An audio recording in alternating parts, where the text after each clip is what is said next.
ইকরা কিতাব আল্লাহ, জেনে নিন কোরআন শেখার সহজ উপায়।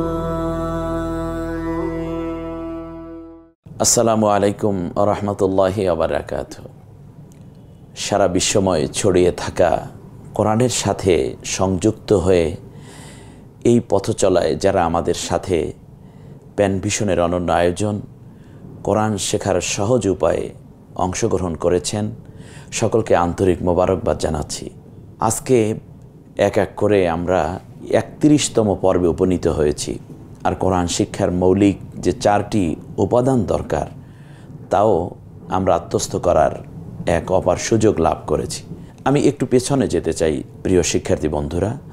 যে 4টি মৌলিক উপাদান কোরআন শিক্ষা করার জন্য, কোরআন তিলাওয়াতের জন্য আমাদেরকে সহজ করে দিয়েছে, তার প্রথম হচ্ছে হরুফের পরিচয়।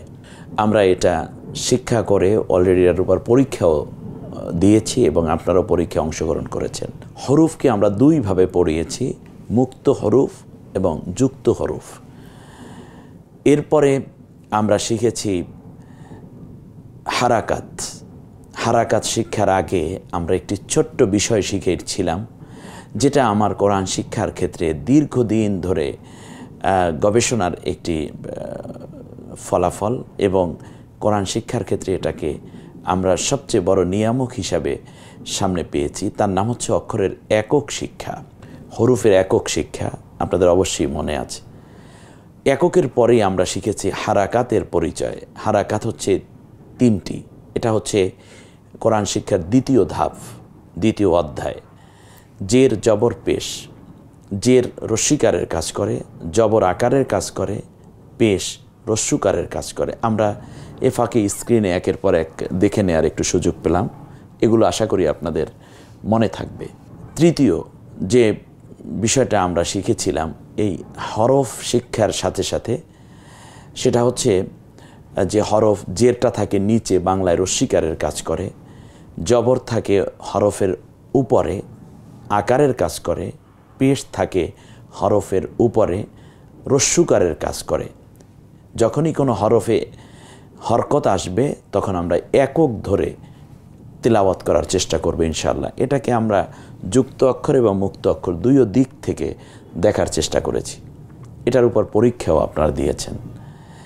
এখানে আমরা আরেকটা ব্যাপার শিখেছি, সেটা হচ্ছে 8টা অক্ষর এরকম যার উপরে জবর হলে আকার উচ্চারিত না হয়ে ওই অক্ষরের একক উচ্চারণ করতে হয়।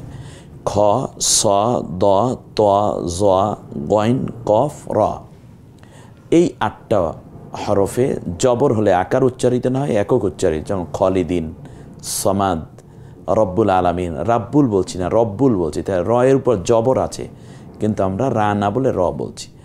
এমনি করে করে, যেমন কলা মানে বলল, সে বলল, এটা আমরা কালা না বলে কলা বলছি।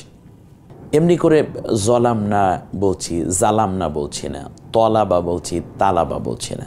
এই 8টা হরফ অলরেডি আমরা স্ক্রিনে দেখতে পাচ্ছি, উদাহরণসহ আপনারা এগুলো দেখার সুযোগ পেয়েছেন। এরপরে আমরা চলে গেছি তানভিনে।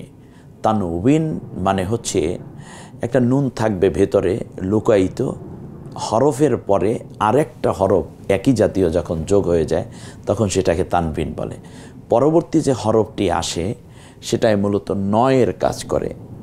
একটু খেয়াল করুন, নয়ের কাজ করে। যেমন বকে জবর দিয়ে বা, 2টা জবর দিয়ে একটা ন যোগ হয়েছে বান। বকে পেশ দিয়ে বু, আরেকটা পেশ দিয়ে বুন। জের দিয়ে বি, আরেকটা জের দিয়ে বিন।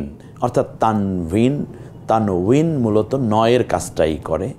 আমরা সেটা বোঝাবার চেষ্টা করেছি সংক্ষেপে। আমরা এরপরই চলে গেছি জজমে। জজম বলতে আমরা বুঝেছিলাম হরফের একক উচ্চারণ হসন্ত আকারে। একক উচ্চারণ হসন্ত আকারে। জজম মূলত একক উচ্চারণ করে হসন্তের মতো করে।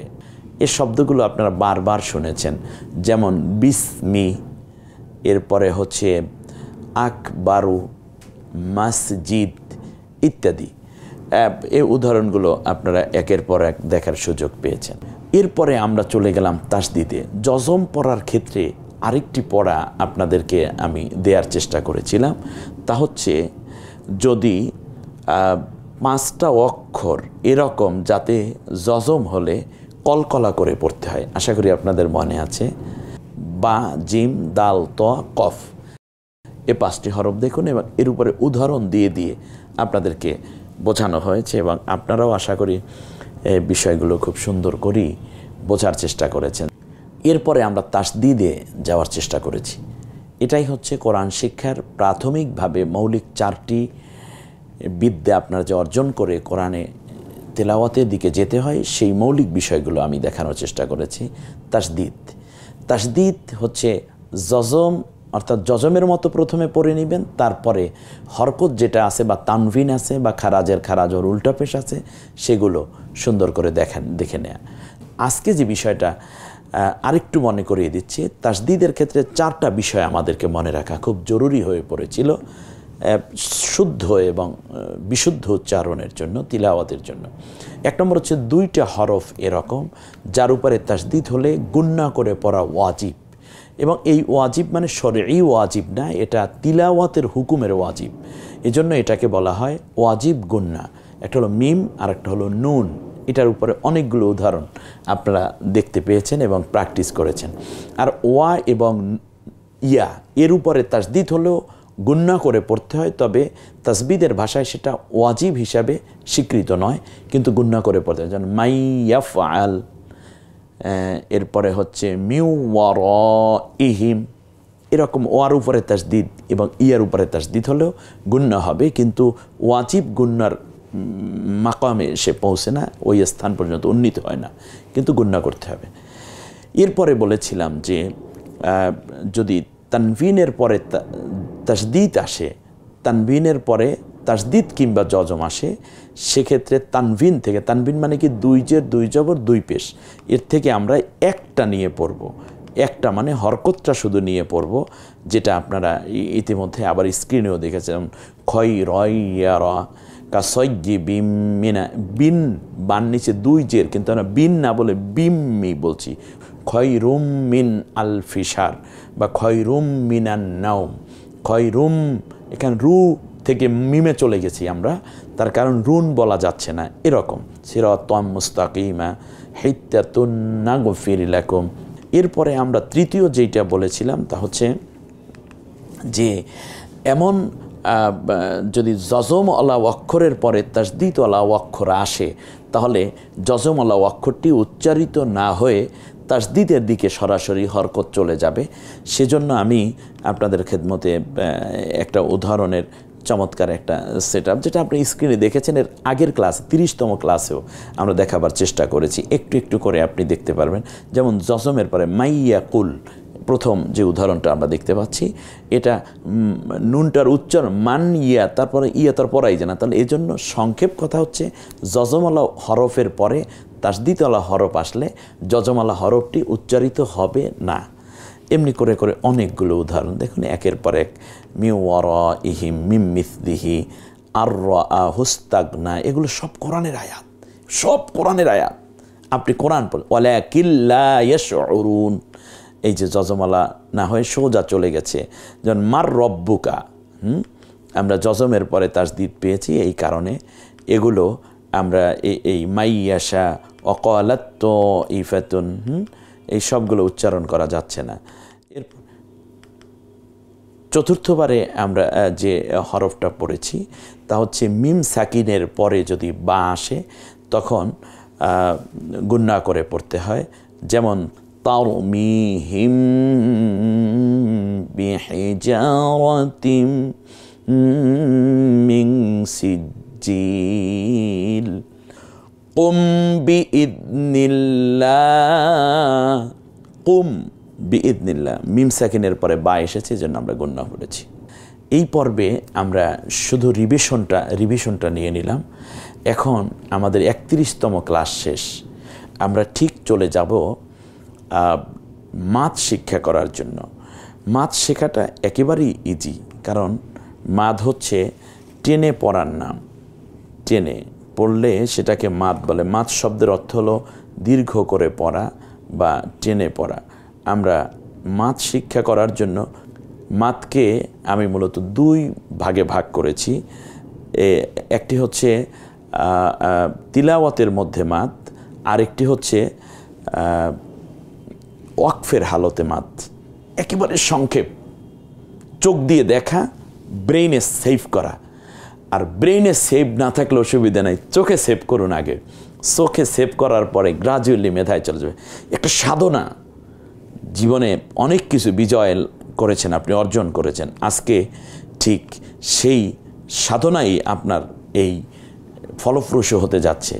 সম্মানিত ভাই বোনেরা, আমি যা বলছি দেখুন স্ক্রিনে অলরেডি চলে এসছে মাদ কী জিনিস।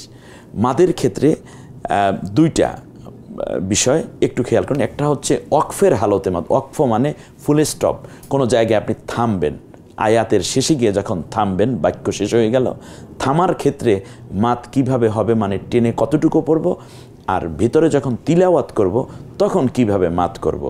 ভিতরের যে মাদ, তার মধ্যে প্রথম যেই বিষয়টা আসে মাদ, খেয়াল করুন, এই যে একটা তলোয়ারের মতো দেখা যাচ্ছে, কোনো অক্ষরের উপর তিলাওয়াতের মধ্যে যখনই দেখবেন এর উপরে এইরকম একটি চিহ্ন আছে, আপনি সেই হরফটাকে, সেই অক্ষরটাকে আপনি 4 আলিফ পরিমাণ টানবেন। 4 আলিফ মানে কি?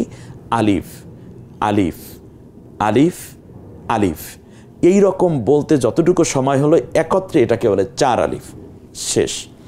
দ্বিতীয় হচ্ছে 3 আলিফ। 3 আলিফ হচ্ছে এই যে দেখুন একটু একেবারে স্ট্রেট চলে এসেছে, একটু বক্ররেখার মতো করে, ব্যাস, এটা হচ্ছে 3 আলিফ। এইটা আমরা দেখেই চিনব যে কোনো হরফের উপর এরকম দাগ থাকলে 3 আলিফ টেনে পড়তে হবে। এরপরে হচ্ছে আমরা উদাহরণগুলো দেব। এরপরে যেই জায়গাটা সেটা হচ্ছে খারাজের খারা জবর উল্টা পেশ। এরকম যদি আমরা দেখি তাহলে আমরা সেখানে 1 আলিফ মাদ টেনে পড়ব। শেষ। তাহলে আমরা একটা বিষয় জানলাম, এ হলো 4 আলিফের মাদ, এ হলো 3 আলিফের মাদ, এ হলো 1 আলিফের মাদ। অতএব এই 3টা মাদ আমরা সরাসরি চিহ্ন দেখি চিনে ফেললাম। আশা করি ভুলবেন না। আমরা 32তম ক্লাসে আপনাদেরকে মাদ নিয়ে আরেকটু কথা বলবো, কারণ হচ্ছে টেনে না পড়লে স্বাভাবিকভাবেই আপনার তিলাওয়াত সহি হবে না, অর্থ উল্টো হয়ে যাবে। 32তম ক্লাসে এ নিয়ে আমরা মাদের উপরে আলোচনা এবং প্র্যাকটিস করব ইনশাআল্লাহ। আল্লাহ রাব্বুল আলামিন আমাদের সকলকে কোরআন শিক্ষার এ পর্যায় পর্যন্ত যা শিখেছি মনে রেখে সামনে আরও সুন্দর তিলাওয়াতের দিকে এগিয়ে যাওয়ার তৌফিক দান করুন। আমিন। আসসালামু আলাইকুম ওয়া রাহমাতুল্লাহি ওয়া বারাকাতুহু।